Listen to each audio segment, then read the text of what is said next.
ಈಗಾಗಲೇ ರಾಜ್ಯದ ಉಚ್ಚ ನ್ಯಾಯಾಲಯದಲ್ಲಿ ಮತ್ತು ಜನಪ್ರತಿನಿಧಿಯ ನ್ಯಾಯಾಲಯದಲ್ಲಿ ಈ ಮೂಡ ಸೈಟ್ಗಳ ಹಂಚಿಕೆಗೆ ಸಂಬಂಧಪಟ್ಟಂತ ಒಂದು ತನಿಖೆಗೆ ಆದೇಶ ಆಗಿದೆ. ಈಗ ಈ ಪ್ರಕರಣವನ್ನ ಮೂಡಾದ ಒಂದು ತಪ್ಪುಗಳಿಂದ ಆಗಿರತಕ್ಕಂಥದ್ದು ನಮ್ಮ ಸ್ವಂತ ಆಸ್ತಿಯಲ್ಲಿ ನಮ್ಮ ಗಮನಕ್ಕೆ ಬರದೆ ಬಡಾವಣೆ ರಚನೆ ಮಾಡಿ ನಮ್ಮ ಜಾಗವನ್ನ ಒತ್ತುವರಿ ಮಾಡಿರ್ತಕ್ಕಂಥದ್ದು ಮೂಡಾದ ತಪ್ಪು ಅಂತಕ್ಕಂಥದ್ದು ಮುಖ್ಯಮಂತ್ರಿಗಳು ಹಲವಾರು ಬಾರಿ ಹೇಳಿಕೆ ಕೊಟ್ಟಿದ್ದೀರಿ. ನಮ್ಮ ಜಾಗದಲ್ಲಿ ಇವರು ಒತ್ತುವರಿ ಮಾಡಿರ್ತಕ್ಕಂಥದ್ದು ಏನಿದೆ ಅದರ ವ್ಯಾಲ್ಯೂ 62 ಕೋಟಿ ಬಿಡಬೇಕು, ನಮ್ಗೆ 62 ಕೋಟಿ ದುಡ್ಡು ಕೊಟ್ಬಿಡಿ, ಇದನ್ನು ಅವರೇ ಹೇಳಿದ್ದಾರೆ. ಇಷ್ಟೆಲ್ಲ ಆದಮೇಲೆ ಪಾಪ ನಮ್ಮ ಒಬ್ಬರು ಅವರ ವಕೀಲರು ಅದು ಯಾವುದ್ರಿ ಜುಜುಬಿ ಸೈಟು ಅಂತ ಹೇಳ್ತಾರೆ ವಕೀಲರು. ಅದೇ ವಕೀಲರು ಇನ್ನೊಂದು ಪ್ರಕರಣದಲ್ಲಿ ಏನು ಹೇಳೋರು ಆಮೇಲೆ ನಿಮ್ಗೆ ಗಮನಕ್ಕೆ ತರ್ತೀನಿ. ಜುಜುಬಿ ಸೈಟ್ ಅಂತ ಹೇಳಿದವರು ಈಗ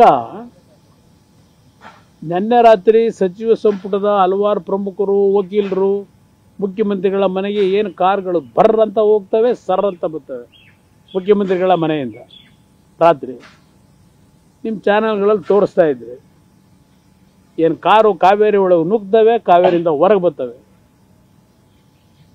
ಯಾರ್ಯಾರು ನಿನ್ನೆ ದಿನ ಹೋಗಿ ಪಾಪ ಮುಖ್ಯಮಂತ್ರಿಗಳಿಗೆ ದೀರ್ಘವಾದ ಸಮಾಲೋಚನೆ ಮಾಡಿದ್ದಾರೆ.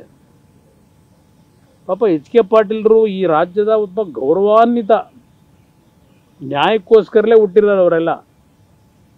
ಅವರ ಹೇಳಿಕೆಗಳನ್ನು ನಾನು ಹಲವಾರು ಸಂದರ್ಭದಲ್ಲಿ ಗಮನಿಸಿದ್ದೇನೆ. ಇಲ್ಲಿ ನಿನ್ನೆ ಏಕಾಏಕಿ 14 ಸೈಟನ್ನು ವಾಪಸ್ ಕೊಡ್ತಕ್ಕಂಥ ಪತ್ರ ಬರೆದಿದ್ದೇನೆ ಮೂಡಾಗೆ. ನನಗೆ ಸೈಟ್ ಬೇಡ, ನನಗೆ ಮನೆ ಚಿನ್ನ ಒಡವೆ ಯಾವುದ್ರ ಬಗ್ಗೆನೂ ಮಮತೆ ಇಲ್ಲ.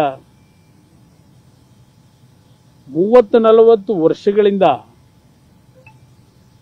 ಎಂಥ ವ್ರತ ಮಾಡಿದ್ರು, ಏನೋ ವ್ರತ ಮಾಡಿ ಭಾಳ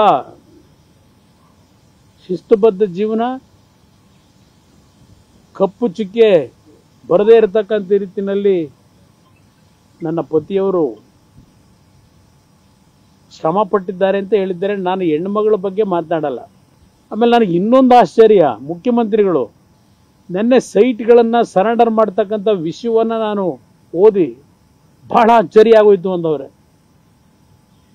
ನನಗೆ ಅಚ್ಚರಿ ಆಗೋಯ್ತು ಅಂತಿದ್ದಾರೆ ಮುಖ್ಯಮಂತ್ರಿಗಳು. ಮುಖ್ಯಮಂತ್ರಿಗಳ ಗಮನಕ್ಕೆ ಬರದೆ ಅವರ ಧರ್ಮಪತ್ನಿಯವರು ಸೈಟ್ಗಳನ್ನು ಸರೆಂಡರ್ ಮಾಡ್ತಕ್ಕಂಥ ನಿರ್ಧಾರ ಮಾಡಿದ್ರಾ?